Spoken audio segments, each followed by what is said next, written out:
은혜 받으실 하나님 말씀은 마태복음 5장 17절에서 26절까지의 말씀입니다. 마태복음 5장 17절에서 26절의 말씀은 신약성경 6면에 있습니다. 마태복음 5장 17절에서 26절까지의 말씀 다 찾으셨으면 한 목소리로 봉독합니다. 내가 율법이나 선지자를 폐하러 온 줄로 생각하지 말라. 폐하러 온 것이 아니요 완전하게 하려 함이라. 진실로 너에게 이르노니 천지가 없어지기 전에는 율법의 1.1획도 결코 없어지지 아니하고 다 이루리라. 그러므로 누구든지 이 계명 중에 지극히 작은 건 하나라도 버리고 또 그같이 사람을 가르치는 자는 천국에서 지극히 작다의 그름을 받을 것이요 누구든지 이를 행하며 가르치는 자는 천국에서 크다의 그름을 받으리라. 내가 너에게 이르노니 너희 의가 서기관과 바리새인보다 더 낫지 못하면 결코 천국에 들어가지 못하리라. 옛사람에게 말한 바 살인하지 말라. 누구든지 살인하면 심판을 받게 되리라 했다는 것을 너희가 들었으나 나는 너에게 이르노니 형제에게 노하는 자마다 심판을 받게 되고 형제를 대하여 라가라 하는 자는 공회에 잡혀가게 되고 미련한 놈이라는 자는 지옥불에 들어가게 되리라. 그러므로 예물을 제단에 드리려다가 거기서 네 형제에게 원망 들을 만한 일이 있는 것이 생각나거든 예물을 제단 앞에 두고 먼저 가서 형제와 화목하고 그 후에 와서 예물을 드리라. 너를 고발하는 자와 함께 길에 있을 때에 급히 사화하라. 그 고발하는 자가 너를 재판관에게 내어주고 재판관이 옥리에게 내어주어 옥에 가둘까 염려하라. 진실로 내게 이르노니 내가 한 푼이라도 남김이 없이 다 갚기 전에는 결코 거기서 나오지 못하리라. 아멘. 저는 오늘 여러분과 함께 읽은 마태복음 5장 17절에서 26절의 말씀을 본문으로 해서 계명을 지키며 화목에 힘쓰는 삶, 이와 같은 제목으로 잠시 새벽에 말씀을 나누겠습니다. 여러분, 드라마나 영화 같은 곳에 보면 이 80년대, 90년대 배경으로 하는 그런 드라마, 영화들이 많이 있습니다. 그 중에서 그 가정에 관한 일을 묘사할 때 보면 이 집 안에 크게 한자로 써서 고급스러운 액자에 넣은 문구들이 있습니다. 그 중에서 가화만사성이라는 말이 있습니다. 가화만사성. 이것은 집안이 화목하면 모든 일이 다 잘 된다라는 그런 뜻이죠. 한마디로 가정이 화목하면 만사가 순조롭다는 의미입니다. 근데 이 문장은 조선의 태조 이성계가 고려시대 때 그 본인이 군인으로서 쓴 글 중에 명심보감의 자효상 친락 가화만사성이라는 글에서 유래했다고 봅니다. 내용은 자식이 효도하면 부모님이 기뻐하고 가정이 화목하면 만사가 잘 되는 것이라고 그 뜻을 해석하죠. 이것은 아마도 오늘날 우리나라 근현대사의 특유의 문화 중에 하나인 가족 공동체 중심의 문화, 즉 개인주의보다는 서로 간의 조화와 협력을 중시하는 이른바 유교 중심의 가치관을 중심적으로 나타낸다고 볼 수도 있겠습니다. 그렇다면 이는 유교나 고려 그리고 조선시대에만 있던 교훈입니까? 그렇지 않지요. 더 일찍이 성경에 정확히 기록이 되어 있습니다. 대표적으로 구약에서 잠언의 기록이 그렇습니다. 잠언 17장 1절 말씀에 마른 떡 한 조각만 있고도 화목하는 것이 제육이 집에 가득하고도 다투는 것보다 나으니라. 아멘. 또 신약에는 없습니까? 로마서 12장 18절에는 할 수 있거든 너희로서는 모든 사람과 더불어 화목하라. 아멘. 앞서 잠언에 기록된 이 화목의 히브리어 샬람은 평화, 안전을 뜻합니다. 평화, 안전. 또 로마서의 화목을 뜻하는 헬라어 에이레니오도 화평을 뜻합니다. 화평. 둘 다 발음은 다를지라도 뜻은 동일합니다. 이처럼 화목이라는 단어는 예수님의 아름다운 성품이기도 하고 구원받은 성도가 반드시 이루어가야 하는 하나님 나라의 모습입니다.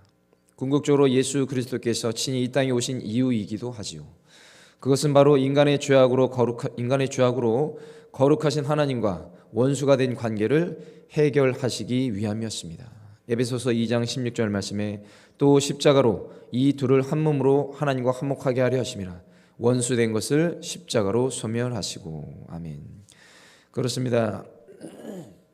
지금 제가 읽은 이 구절이 전하는 것은 하나님과 인간의 화목은 오직 하나님의 아들이시자 하나님의 어린 양이신 예수님만이 감당할 수 있고 또 우리가 그 예수님을 확실히 믿음으로 완성되는 것을 말합니다. 이것이 하나님이 계획하신 십자가 대속의 사건이죠. 그런 십자가 사건이 오늘 저와 여러분에게 주신 은혜는 무엇입니까? 에베소서 2장 10절 18절 말씀에 또 오셔서 먼 데 있는 너에게 평안을 전하시고 가까운 데 있는 자들에게 평안을 전하셨으니 이는 그로 말미암아 우리들이 한 성령 안에서 아버지께 나감을 얻게 하려 하심이라. 아멘. 죄악의 원수된 것을 십자가의 능력으로 소멸하시며 구원을 전하고 평안을 주시며 오직 성령 안에서 우리가 하나님께 나아감을 얻는다는 것입니다.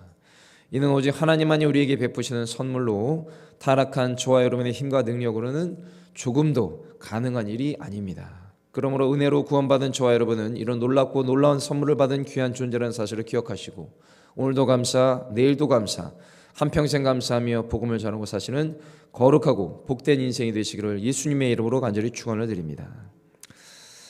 그러나 오늘날 어떤 사람들은 이러한 화목의 은혜, 화평의 축복을 전혀 누리지 못하고 삽니다. 왜 그렇습니까? 그들은 예수 그리스도의 십자가 대속의 공로를 알지도 못하고 혹여 들어도 인정하거나 받아들이지 않기 때문입니다. 그래서 그들은 어디로 와서 왜 살며 어디로 가는지 전혀 알지 못한 채 방황하며 살다가 죄 가운데 빠져 죄 가운데 죽어가는 것입니다. 더 안타깝고 비극적인 일은 무엇인지 아십니까? 바로 구원받았다고 하는 성도들 가운데, 즉 일부 성도들 가운데서 이러한 모습이 있다는 것입니다. 예수님을 믿는다고 하면서 교회에 다니고 예배를 드린다고 하지만 그들의 겉모습은 물론 보이지 않는, 아니 하나님만 아시고 그들 스스로가 아는 부분, 즉 이 심령 가운데 화평이 전혀 자리 잡지 못하고 산다는 겁니다. 왜 그렇습니까? 여러 이유가 있겠지만 그들에게는 하나님의 말씀이 바르게 자리를 잡지 못했다는 것입니다. 또는 말씀을 잘못 알고 있다는 것입니다. 그런데 이런 모습은 지금뿐 아니라 2000년 전 예수님의 시대에도 있었습니다. 그래서 예수님이 오늘 본장 17절 19절에 이렇게 말씀하신 것입니다. 내가 율법이나 선지자를 폐하러 온 줄로 생각하지 말라. 폐하러 온 것이 아니오 완전하게 하려 함이라. 진실로 너에게 이르노니 천지가 없어지기 전에는 율법의 1.1획도 결코 없어지지 아니하고 다 이루리라. 그러므로 누구든지 이 계명 중에 지극히 작은 것 하나라도 버리고 또 그같이 사람을 가르치는 자는 천국에서 지극히 작다의 걸음을 받을 것이요 누구든지 이를 행하며 가르치는 자는 천국에서 크다 일컬음을 받으리라. 아멘. 특별히 이 17절은 이 마태복음의 핵심 구절이라고 신학자들은 평가하고 있습니다.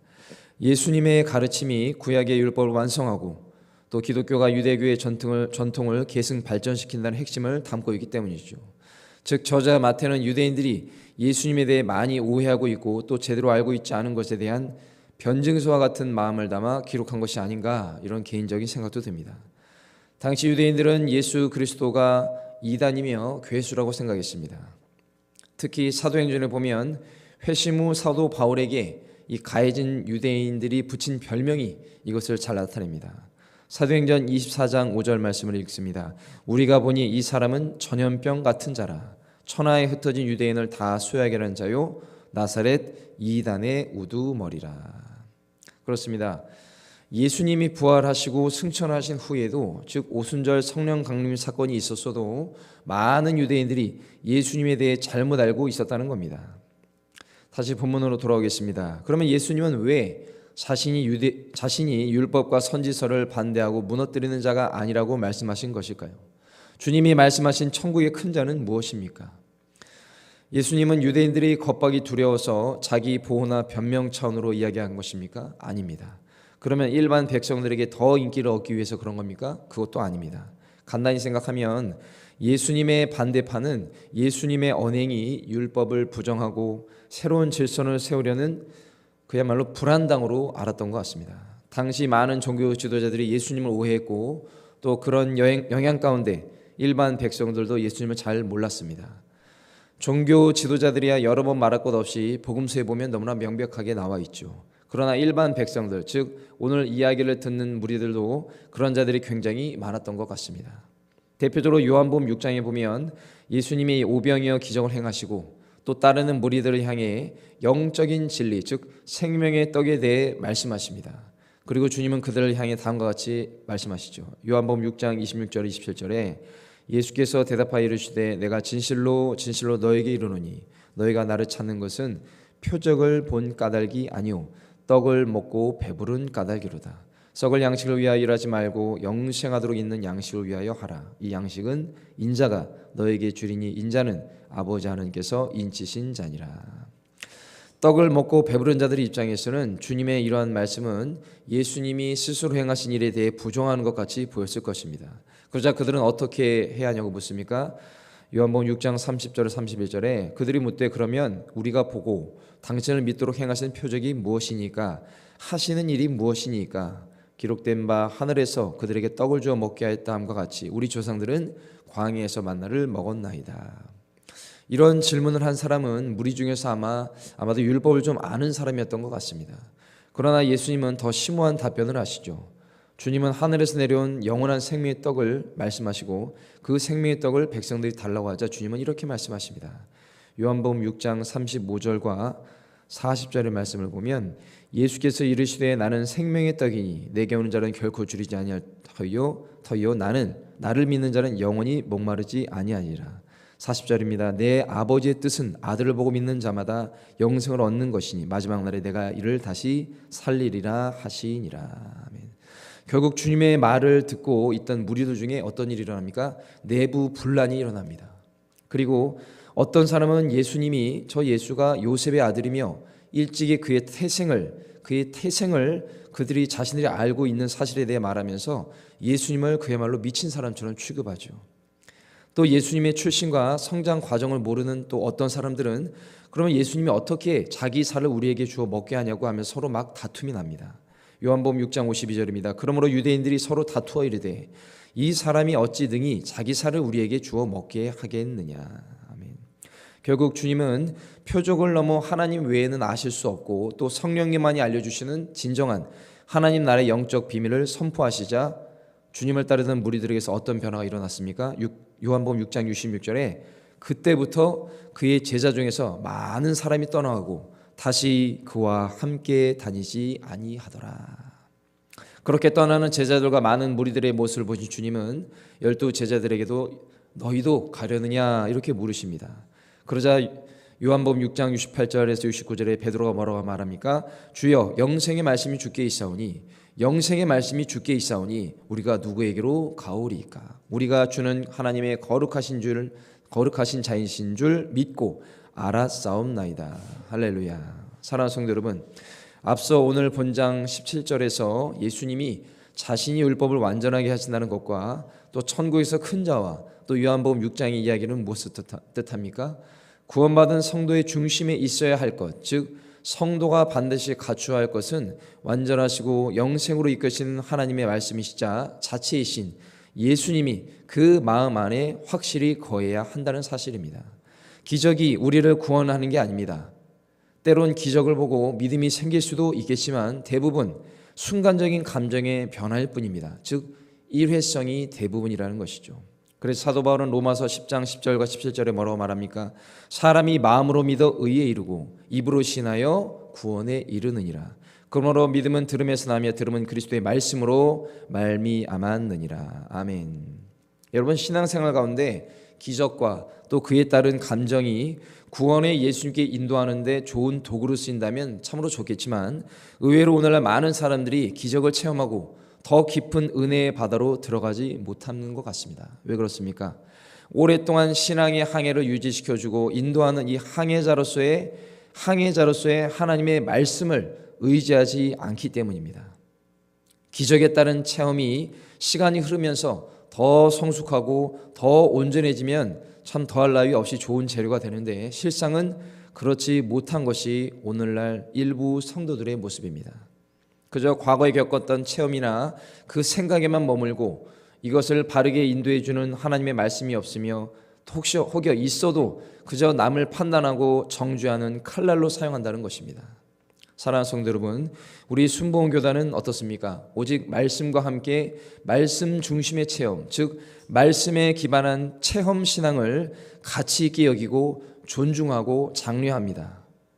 여기 있는 부족한 종도 말씀에 근거한 체험 신앙이 있었기 때문에 하나님의 부르심에 순종하고 이 자리에까지 오게 된 것입니다. 이 체험 신앙에는 병고침의 역사와 함께 귀신 축출, 그리고 성령의 은사와 능력, 그리고 열매 맺는 신앙이 포함됩니다. 그러나 제가 볼 때 일부 타교단의 목회자들은 우리 교단의 이러한 신앙의 마인드를 부정적으로 보는 것을 저는 종종 경험했습니다.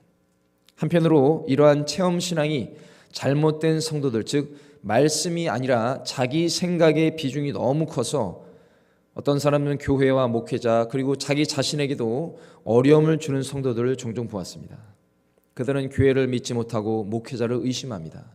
물론 그들의 입장에서 보면 아무 근거 없이 그러는 것이 아닙니다. 그들 나름대로 어떤 소식을 들었고 직접 사건을 겪거나 개인적인 계기가 있습니다.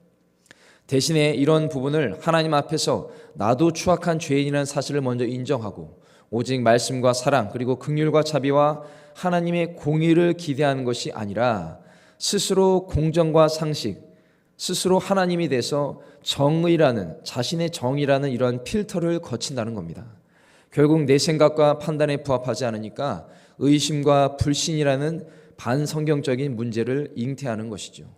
흥미로운 것은 이런 사람들의 면면을 제가 가만히 살펴보니까 이미 자기의가 매우 충만한 것을 보게 되었다는 겁니다.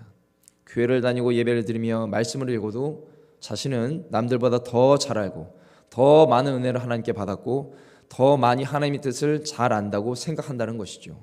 한마디로 그들은 자신들이 보기에 교회와 목회자의 문제가 너무나 명확한데 나머지 성도들은 이런 것도 구별하지 못하는 어리석은 영혼이라고 비난하면서 상대적으로 자신은 신앙의 엘리트, 영적 엘리트라고 착각하고 산다는 겁니다. 여러분, 진짜 엘리트는 스스로 떠들지 않습니다. 진짜 엘리트는 남이 인정해줘야 엘리트인 것이죠. 무엇보다 그런 사람들은 기존의 공동체에 적응하지 못하고 여기저기 떠돌게 됩니다. 바꿔 말해서 만약 그들이 느끼는 문제점과 교회의 개혁이 하나님의 뜻이고 또 그 자신을 위해서 하나님이 이루어 가시려 한다면 직접 본인이 목회자가 되던가 해서 하나님의 뜻을 따라 목회하면 됩니다. 그러나 그런 사람들은 그럴 용기도 배짱도 없습니다. 그나마 다른 교회나 공동체에 가서 거기서 또 이상한 영향력을 행사하려고 합니다. 그것도 아니면 그냥저냥 주일에만 왔다 갔다 하고 미적지근한 신앙생활을 하면서 시간을 보내죠. 결국 1, 2년은 몰라도 계속 시간이 지나면서 옮긴 공동체에도 적응하지 못하고 또다시 여기저기 옮겨 다닙니다. 결정적으로 자신이 비난했던 기존의 교회 공동체에도 들어오지 못하고 영적인 한량처럼 떠돌아다니다가 세상과 교회를 벗삼아 사는 그야말로 껍데기 신앙인으로 살아가는 것이죠. 결국 아무런 열매도 맺지 못합니다. 이것은 하나님 나라의 관점에서 너무나 안타깝고 개인에게는 참으로 비참한 일입니다. 혹여 우리 주변에 이러한 시간을 걷고 있는 성도가 있다면 그들이 속히 하나님 앞에 회개하며 주님의 은혜로 깨닫고 다시 신앙의 정도를 걸어가서 살아있을 때 교회의 귀한 일꾼이 되기를 예수님의 이름으로 간절히 축원을 드립니다. 이런 영혼에게 가장 중요한 것은 바로 자기 의를 내려놓는 것입니다. 그것이 20절에서 22절 말씀입니다. 내가 너에게 이르노니 너희 의가 서기관과 바리새인보다 더 낫지 못하면 결코 천국에 들어가지 못하리라. 옛사람에게 말한 바 살인하지 말라. 누구든지 살인하면 심판을 받게 되리라 했다는 것을 너희가 들었으나 나는 너에게 이르노니 형제에게 노하는 자마다 심판을 받게 되고 형제를 대하여 라가라 하는 자는 공에 잡혀가게 되고 미련한 놈이라는 자는 지옥불에 들어가게 되리라. 예수님이 말씀하신 이 서기관과 바리새인의 의는 무엇입니까? 쉽게 말하면 그들은 외적인 순종에만 초점을 맞추었습니다. 보여지는 것에만. 더불어 그들은 자기들보다 신분적으로 부족한 사람을 무시했고 그런 사람들의 죄악을 빗대어서 자신의 의를 감히 하나님 앞에서 자랑한 것입니다. 대표적으로 누가복음 18장에 보면 예수님이 자신의 의를 자랑하는 바리새인과 자신의 죄를 고하는 세리를 두고 예화를 드신 기록이 있죠. 누가복음 18장 10절에서 14절 말씀을 읽습니다. 두 사람이 기도하러 성전에 올라가니 하나는 바리새인이요 하나는 세리라. 바리새인은 서서 따로 기도하여 이르되 하나님이여 나는 다른 사람들 곧 토색, 불의, 간음을 하는 자들과 같이 아니하고 이 세리와도 같이 아니함을 감사하나이다. 나는 일에 2번씩 금식하고 또 소득의 11조를 드리나이다 하고 세리는 멀리 서서 감히 눈을 들어 하늘을 쳐다보지도 못하고 다만 가슴을 치며 이르되 하나님이여 불쌍히 여기소서 나는 죄인으로소이다 하였느니라. 내가 너에게 이르노니 이에 저 바리새인이 아니고 이 사람이 의롭다 하심을 받고 그의 집으로 내려갔느니라. 무릇 자기를 높이는 자는 낮아지고 자기를 낮추는 자는 높아지리라 하시니라. 아멘. 이처럼 말씀을 글자로만 머리에 새겨 넣은 사람은 정작 자신의 교만이라는 어두움을 보지 못합니다. 더 문제는 그렇게 하면서 자신이 하나님께 받아들여졌다고 착각하고 산다는 것이죠. 남을 강제로 깎아내리고 그렇게 자기 교만의 계단으로 저벅저벅 올라가는 이러한 사람은 진실로 하나님에 대한 순종이 있을 수 없고 이웃에 대한 겸손과 존중과 예의도 있을 수 없습니다. 그렇다면 예수님은 바리새인의 의보다 나아야 천국에 들어간다고 했는데, 그럼 믿는 자들의 의는 무엇일까요? 바로 하나님 사랑과 이웃 사랑입니다. 하나님 사랑과 이웃 사랑. 마태복음 22장에는 종교 지도자들 무리가 예수님 한 분을 상대로 시험을 치릅니다. 그들은 그야말로 엘리트 종교 지도자들이었죠.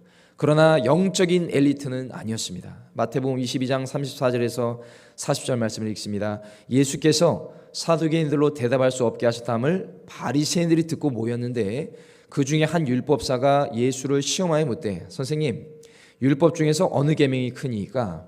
예수께서 이르시되, 내 마음을 다하고 목숨을 다하고 뜻을 다하여 주 너의 하나님을 사랑하라 하셨으니 이것이 크고 첫째 되는 계명이요 둘째도 그와 같으니 내 이웃을 내 자신같이 사랑하라 하셨으니 이 두 계명이 온 율법과 선지자의 강령이니라. 아멘.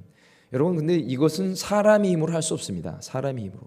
오직 하나님의 은혜 가운데 성령의 충만하심이 있을 때 가능한 것입니다. 중요한 것은 그렇게 되기 위해서는 오직 말씀이 먼저 자리 잡아야 합니다. 로마서 1장 17절에 복음에는 하나님의 의가 나타나서 믿음으로 믿음에 이르게 하나니 기록된 바 오직 의인은 믿음으로 말미암아 살리람과 같으니라. 아멘. 계명, 즉 말씀이 없으면 그 누구도 하나님을 사랑하고 이웃을 사랑할 수 없습니다. 특히 많은 사람들이 하나님을 사랑한다고 하면서 정작 하나님의 형상과 모양대로 지음을 받은 사람은 잘 사랑하지 못하는 것 같습니다. 무엇보다 21절에서 다루었듯이 살인, 즉 실질적인 살인도 두말할 것 없지만 요즘은 인격적인 살인을 많이 하는 것 같습니다. 제가 아는 어떤 목회자는 자신의 상급자나 자신이 섬기는 성도들, 교구나 교회학교 이런 성도들 앞에서는 너무나 좋은 목회자인데 자기보다 아래의 교육자들 사이에서는 때론 냉정하고 때론 자기 기분 나쁘면 성격 다 드러내고 자신이 올라간 위치와 주어진 그 작은 권력이라고 말하는 것도 참 웃기죠. 그런 것으로 상대 교육자들을 무시하고 하대하는 것을 저는 보았습니다. 그런 사람들은 보이는 윗사람에게는 잘 보일지 몰라도 모든 것을 주관하신 하나님이 보시기에 어떠할지 의문이 드는 부분이 아닐 수 없습니다. 결국 오늘 본문의 끝부분은 뭐라고 말합니까? 23절에서 26절에 그러므로 예물을 제단에 드리려다가 거기서 내 형제들에게 원망 들을 만한 일이 있는 것이 생각나거든 예물을 제단 앞에 두고 먼저 가서 형제와 화목하고 그 위에 와서 예물을 드리라. 너를 고발하는 자와 함께 있을 때에 길에 있을 때에 급히 사화하라. 그 고발하는 자가 너를 재판관에게 내어주고 재판관이 옥리에게 내어주어 옥에 가둘까 염려하라. 진실로 내게 이르노니 내가 한 푼이라도 남김이 없이 다 갚기 전에는 결코 거기서 나오지 못하리라. 이 부분은 하나님께 드리는 예물보다 선행되어야 하는 것이 바로 성도 간의 화목이라는 것을 강조하는 말씀입니다. 우리가 하나님께 드리는 예물은 저마다 모양과 또 가치가 천차만별이죠. 드리는 사람의 마음의 중심과 여건에 따라 차이가 생기기 마련입니다. 그러나 예물 준비보다 더 귀하고 가치 있는 것은 이 공동체의 연합과 아름다운 교제라는 사실을 명심하고 이제라도 계명을 실천하는 믿음의 백성들이 되어 하나님의 기쁘시게 드리는 저와 여러분이 되시기를 예수님의 이름으로 간절히 축원을 드립니다. 말씀 맺겠습니다. 오늘날 우리 공동체가 앞서 주님이 하신 말씀대로 계명을 바르게 알고 지키며 순종하는 실천의 삶을 산다고 자부할 수 있을까요? 말씀을 지켜 행한다는 것은 주님의 몸된 공동체를 위해 헌신하고 그 결과 서로가 예수 안에서 화목한 공동체로 힘쓴다는 것을 증거하는 겁니다. 물론 뭐든지 듣고 가르치는 것은 상황에 따라 어렵지 않을 수 있지만 이것을 우리가 직접 삶으로 실천하며 그것으로 신앙의 열매를 맺어가고 또 다른 영혼을 세우는 것은 전혀 다른 문제입니다. 쉽지 않다는 것이죠. 그래서 행함이 없는 가르침에는 아무런 감동도 없고 영향력도 없고 영혼을 바른 길로 인도할 수 없습니다. 도리어 실족하게 만들 뿐입니다. 그러나 실족하는 영혼도 잘하는 것도 아니고 하나님 앞에 떳떳한 것도 아닙니다. 이것은 믿지 않으려 하고 또 교회를 비판하는 그럴싸한 명분을 만들어서 신앙생활을 벗어나려는, 하나님 앞에서 신앙생활을 벗어나는데 나름대로 이유를 만들려는 그 얄팍한 이유, 그 이상도 그 이하도 아닙니다. 성숙한 신앙인은 사람에게 상처받아도 성령으로 위로를 받고 자기 자리를 굳건히 지키며 성령의 능력을 받아 전진 또 전진하는 것입니다. 그 결과 사람을 보고 일희일비하지 않습니다. 오직 믿음의 주요 우리를 온전케 하시는 이인 예수 그리스도만 바라보고 또 주님만 보이는 것입니다. 그런 성도는 절대 사람 때문에 시험 들지 않고 또 기뻐하지도 않습니다. 나에게 상처를 주고 실망을 끼친 사람이라도 우리는 예수님 때문에 그와 얼굴을 맞대고 주님의 몸된 교회를 위해 동역하는 것입니다. 그러므로 저와 여러분, 새해에는 더욱 주님 때문에 기뻐하고 주님 때문에 감사하고 주님 때문에 즐거워하여 믿음의 선한 싸움을 감당하시는 우리 성산의 귀한 가족들이 되시기를 예수님의 이름으로 축원을 드립니다. 축원을 드립니다. 축원을 드립니다. 기도하겠습니다.